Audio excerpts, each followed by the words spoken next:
All right, let's get across those headlines and more. Let's bring in now the national editor for The Australian, Dennis Shanahan. Well, I've got to start yet again, Dennis Shanahan, with his immigration detainee mess. I think they're bleeding on it out there in the real world. It's the stuff that's on the back of Talkback most afternoons, most mornings. It's all the way through the papers. They think it's a bit of an obsession in Canberra of the Conservative side of politics, but not out there in the real world. This is what people are concerned about. I think people are concerned about this, and they have been for a while. We're heading into almost the 6th month of this crisis, the chaos and confusion over the release of immigration detention detainees, and nothing has changed. The ministers are unable to provide answers. We have seen no remedies, no preventive action being taken from the government, and the same blame being apportioned, saying it's the High Court or it's the coalition. Oh, it was the coalition government that didn't change the visa laws when they were in place. The visa laws introduced by the Gillard government. Now, this is just it's so slowing, it's agonising to watch. And yet all we see is once again Andrew Giles talking about his impotence, saying, well, we want to do this and that's what we're going to try and do, but we actually fear it's not going to work. I think that this is an unending problem for the government, and all they can do is leave Giles there every day to take a hit for the team, and in the meantime, the public is becoming increasingly concerned.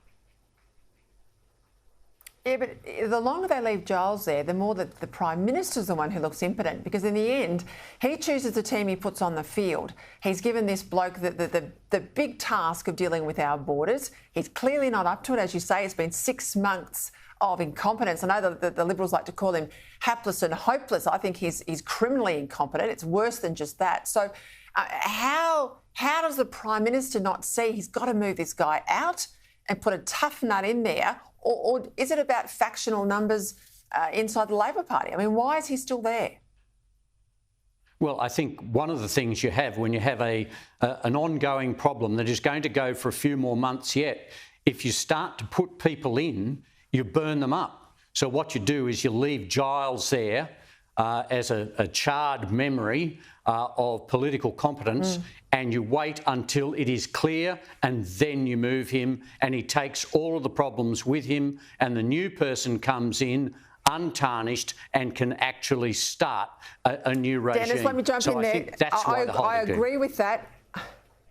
I agree with that as a strategy if you can see the destination point, right? So you know that you've got legislation coming in, or that there'll be a decision in your favour. If you can see the end point, you leave him there, basically the carcass in the tree, until such time as you cut him down. So let him sop it all up. The difficulty is they can't fashion a way through this. They've got an additional, 40 lawyers or nearly 50 lawyers brought into the Solicitor General's office. They've got additional cases in the High Court. They've got legislation that they haven't even used yet. He couldn't answer questions today about how many of this additional cohort of 300 plus might be people with custodial sentences for some pretty terrible crimes. I can't see how they get out of this. I mean, they need a new bloke or a woman in charge to turn this around. I think they're bleeding on it. Oh, indeed. But I think for the time being, we'll continue to see Giles bleed. All right, well, long may that continue if you want to vote for the other side of politics.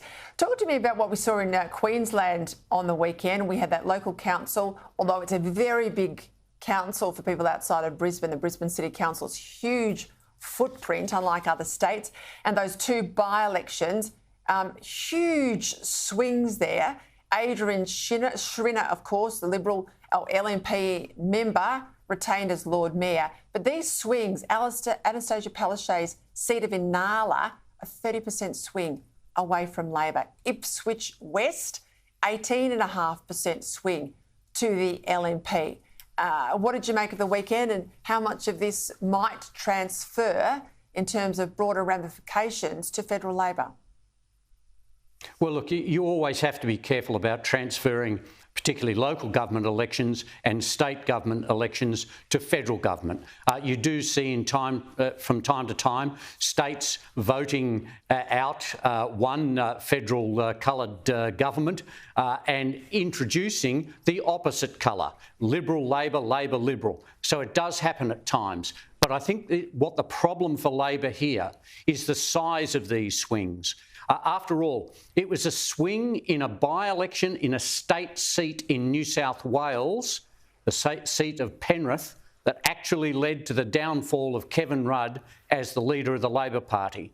And I think that these swings are so great in Queensland, which is a key state, where Labor is talking about not only the need, but the hope of winning 5 extra seats. I think that this would kill off any of that hope. And it would also make it clear that we're going to see an election next year, because it would be unlikely that after the October election, which will see the defeat of the Queensland government, that Anthony Albanese would want to go to the polls within just a few weeks of that. So I think it is bad news for federal Labor. It certainly makes it tougher for them, but you can't make too much of a state result in a federal election. No, you're spot on, but you're right to also make the point that when Queensland swings, it swings big. And for the PM to get a second term, he needs to do well in Queensland. So I think the location of these results on the weekend will be what worries Labor.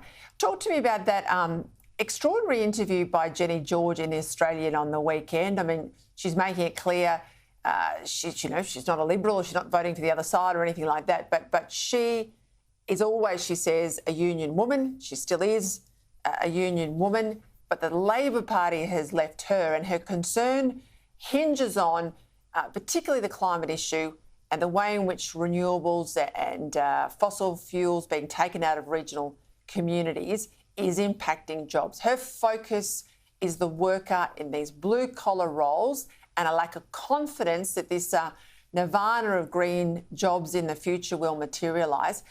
For Labor people to go public like this is rare. What did you make of it?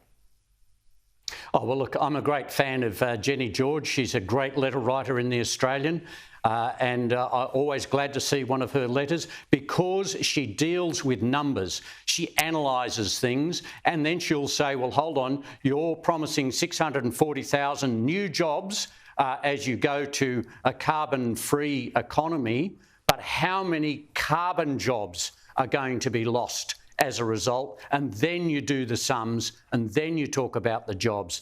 I think that the most important thing that Jenny George said in that interview in the Australian on the weekend was that the Labor movement, OUR Labor movement, as far as the trade unions are concerned, is a different animal to the Labor Party, OR political party, and that she stands for the workers and the unions, where what she can see are professional politicians, and she was a member of Parliament, of course. What she can see is professional politicians pushing ideology and losing contact with their workers, the real workers, the blue-collar workers, the Labor supporters who have for so long supported Labor through the union movement. You're right, she's as smart as a whip.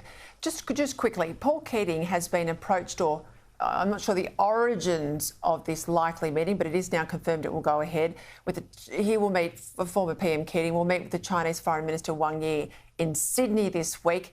Keating, of course, a staunch critic of AUKUS, actually quite a critic of Penny Wong. She is the Foreign Minister. She will meet with Wang Yi herself. This is a bit unusual. What do you make of it? How troublesome will this be internally for the government? I think it'll be a great deal of trouble for the government. I think China realises that. China knows how to cause trouble while looking to be, oh, look, we're in Australia and we're working together. And then they'll promote Paul Keating, his anti-government stance on AUKUS, his pro-China stance as far as trade and the region is concerned. And this will actually only encourage China to say, oh, look, and today we've seen the trade minister say, oh, look, the US isn't our closest ally. Well, this will only encourage propaganda from China to use to split the Labor Party and to maintain a media presence for Wang Yi in his time here, and then to continue to say, look, you see, the different views. Here's a former Prime Minister saying that, the current Labor Prime Minister's not doing a good enough job. This will be a propaganda coup for the Chinese, and we will see much more of it. It will overshadow, in immediate terms, the visit and what the Foreign Minister is going to do, both Foreign Ministers are going to do on a bilateral stage.